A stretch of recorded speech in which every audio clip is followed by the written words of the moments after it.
Hello and welcome back to another episode. In this episode, we will discuss how Dubai grew from a small trading port to a global business hub. We will speak about infrastructure, population growth, and how Dubai real estate slowly becomes a backbone of Dubai.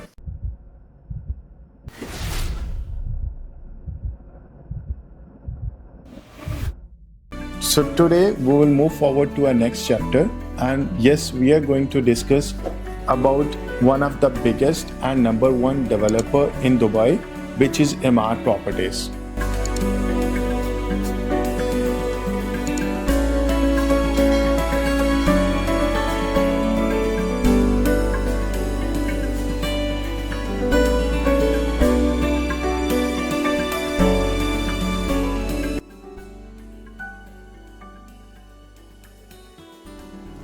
Because if Dubai is the story, then Emaar is one of the biggest chapter in the story.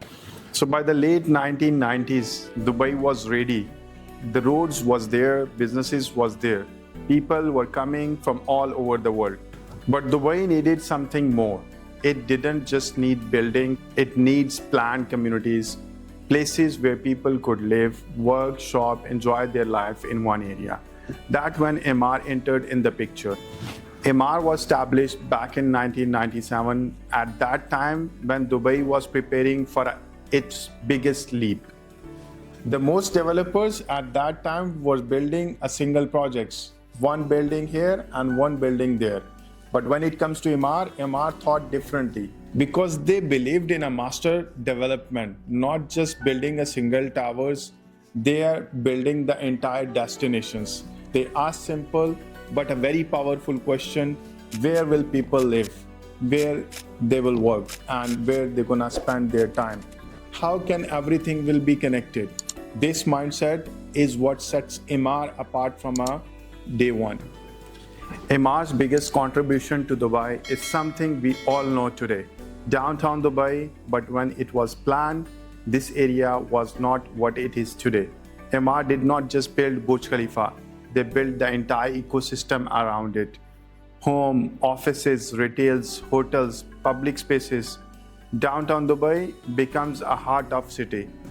It wasn't a place to just live in. It becomes a place people wanted to be a part of. Let's talk about the Burj Khalifa. This building was not only about being the tallest in the world. It was about the confidence. It told the world that Dubai and Emaar were ready to compete on a global level. After Burj Khalifa, people who had never considered Dubai before started paying attention. Investors, tourists, global brands. One tower changed how world look at the city. Emaar didn't stop at landmarks. They focused heavily on communities. Places like Emergence, Arabian Arches, and later Dubai Hills changed how residential living worked in Dubai. These were not just homes. They were planned neighborhoods, green spaces, schools, mosques, retails, and parks. Families didn't buy a home, they bought a lifestyle. One reason that Emaar becomes number one, that is trust. They delivered what they promised. They focused on a quality, they planned long term. For investors, this mattered a lot. Buying from Emaar meant strong locations, high rental incomes, good resale values, long-term demand. This is why Emaar projects becomes a benchmark in the market. As Dubai grew globally, Emaar grew with it.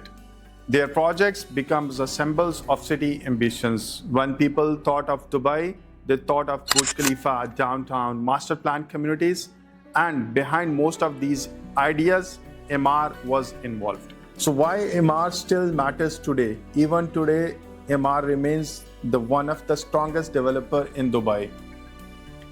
Because their projects age well, their locations stay relevant, and their communities remain in demand. In a city that moves very fast, that consistency is a very rare. So when we talk about Dubai's rise, we cannot ignore Emaar. They didn't just build buildings, they shaped the lifestyle. They shaped the confidence, they shaped the city identity. In the next episode, we will talk about another developer that changed Dubai in a very different way. especially when it comes to a waterfront living and a land creation. Yes, Nakhil, how they expanded Dubai's coastline and changed the real estate forever. That's coming next. Thanks for listening, and I will see you in next episode.